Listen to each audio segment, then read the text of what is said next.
सालों पहले यहां कांग्रेस पार्टी के सबसे बड़े नेता आए थे। गांधी मार्च के समय गांधी जी यहां से निकले थे और अंग्रेजों के खिलाफ उन्होंने लड़ाई शुरू की और अंग्रेजों जैसी बड़ी शक्ति को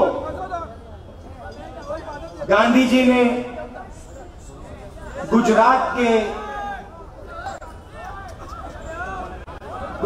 के एक नेता ने हराया।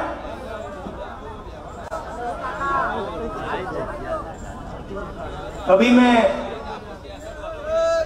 अंदर गुरुजी से बात कर रहा था, नहीं सुनो अंदर मैं गुरुजी से बात कर रहा था, बहुत अच्छा लगा। ये हमारे देश का इतिहास है और उन्होंने बोला, 2-3 सवाल मैंने पूछे और उन्होंने बोला कि ये जो उनका मंदिर है ये सबके लिए काम करता है, ये मुफ्त में स्वास्थ्य का काम, शिक्षा का काम करता है। और उन्होंने कहा कि इस मंदिर में कोई भी अंदर आ सकता है, चाहे वो गरीब हो, अमीर हो, कोई भी अंदर आ सकता है और सबकी हम यहां मदद करते हैं। सही बात है ना? और यही हमारी परंपरा है, हमारे देश की परंपरा है और धर्म की भी यही परंपरा है। तो जब वो मुझे कह रहे थे, मेरे दिमाग में एक सवाल उठा कि अजीब सी बात है,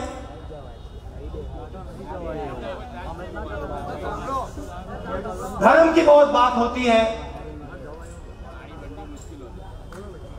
मगर गुजरात की सरकार के दरवाजे सबके लिए खुले नहीं। मोदी जी धर्म की बात करते हैं, बीजेपी के लोग धर्म की बात करते हैं, मगर अगर आप सच्चे धार्मिक आदमी से पूछें, जिससे मैं अभी मिला, तो वो कहते हैं हमारे दरवाजे सबके लिए खुले हैं, गरीबों के लिए खुले हैं, अमीरों के लिए खुले हैं, किसानों के लिए खुले हैं, मजदूरों के लिए खुले हैं, इसके अंदर कोई भी आ सकता है और हम सबको एक आंख से देखते हैं, सबकी मदद करते हैं। तो अजीब सी बात है, धर्म की बात होती है मगर जब मदद करने की बात आती है तो बीजेपी की सरकार सिर्फ 5-7 उद्योगपतियों की मदद करती है। वोट लेने के लिए धर्म की बात, मगर जैसे काम करने का समय आता है तो धर्म को भूल जाते हैं और दूसरी बात चालू हो जाती है। कल अखबार में आया, भ्रष्टाचार की बात करते हैं, कल अखबार में आया कि अमित शाह जी के बेटे की कंपनी को 16,000 गुना फायदा मिला है। कंपनी तो काफी पुरानी है, अखबार में मैं पढ़ रहा था, कंपनी तो काफी पुरानी है, 10-12 साल से काम कर रही है, मगर फायदा 2014 के बाद शुरू हुआ। पता नहीं, शायद मोदी जी का स्टार्टअप इंडिया था, पता नहीं मेक इन इंडिया था। अजीब सी दुनिया है, मोदी जी स्टार्टअप इंडिया की बात करते हैं, मेक इन इंडिया की बात करते हैं, फिर नोटबंदी करते हैं, जीएसटी लाते हैं, गुजरात के छोटे व्यापारियों को खत्म कर देते हैं, किसानों को खत्म कर देते हैं, छोटे व्यापारी, छोटे बिजनेसमैन, मीडियम बिजनेसमैन को नष्ट कर देते हैं। और इस आग में से एक कंपनी उठती है, वो भी अमित शाह जी के पुत्र की कंपनी, और वो है मोदी जी के स्टार्टअप इंडिया का चिन्ह। सोलंकी जी, कितने पैसे थे शुरुआत में? 50,000 रुपए। सोलंकी जी, 2014 के बाद कितने पैसे उस कंपनी में? 80,000 नहीं, 80 करोड़। क्या स्टार्टअप है भैया, देखो 50,000 रुपए डाले और 80 करोड़ रुपए महीनों में बन गए। मोदी जी का कमाल है startup India, make in India. मजा आ गया। अब सिर्फ एक काम बचा है, make in India, startup India सिर्फ एक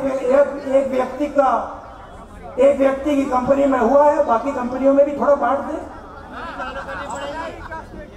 ये है बीजेपी नरेंद्र मोदी जी की सोच। अब गुजरात में बदलाव आ रहा है, आपने देखा होगा, मोदी जी के चेहरे से भी चमक उतर गई है। कभी विकास की बात कर रहे हैं, भैया कौन सी यात्राएं निकाली है बताओ मुझे। पहले गौरव यात्रा, फिर नर्मदा यात्रा, फिर आदिवासी विकास यात्रा,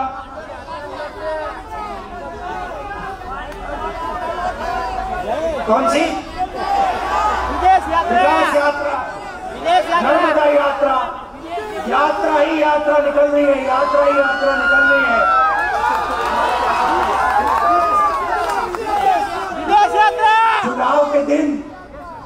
चुनाव के दिन पोलिंग बूथ में भी एक नई यात्रा निकलेगी, और वो यात्रा होगी गुजरात में बदलाव लाने की यात्रा, गुजरात की आवाज सुनने की यात्रा, गुजरात के हर व्यक्ति की आदर की यात्रा। वो यात्रा निकालेंगे गुजरात के लोग। और कांग्रेस पार्टी का जो कार्यकर्ता यहां खड़ा हुआ है, 22 साल से आप कांग्रेस पार्टी के साथ खड़े हो, और ये मैं कभी पूरी जिंदगी नहीं भूलूंगा कि कांग्रेस पार्टी का कार्यकर्ता यहां 22 साल खड़ा रहा, कांग्रेस पार्टी का झंडा उठाया। तो मैं आपको सीधा कह रहा हूं, टिकट के समय कांग्रेस पार्टी के कार्यकर्ता का आदर होगा, कांग्रेस पार्टी की आवाज सुनाई देगी, और कांग्रेस पार्टी की यहां सरकार बनेगी, गुजरात के लोगों की सरकार बनेगी, किसानों की सरकार बनेगी, मजदूरों की, छोटे व्यापारियों की। और जब सरकार बनेगी, वो सरकार आपकी बात सुनेगी। देखिए, पूरे देश में सिर्फ एक व्यक्ति की मन की बात सुनाई देती है आजकल। हम आपको अपनी मन की बात नहीं बताना चाहते हैं, हम आपकी मन की बात सुनना चाहते हैं। जैसे इस मंदिर में किया जाता है, जो भी इस मंदिर में जाता है खुल के अपनी मन की बात कर सकता है। इस मंदिर में किसी को अपनी मन की बात नहीं कही जाती है। इस मंदिर में पूरा हिंदुस्तान का व्यक्ति अंदर जाके अपनी मन की बात कह सकता है। यह हमारा इतिहास है, यह हमारी परंपरा है।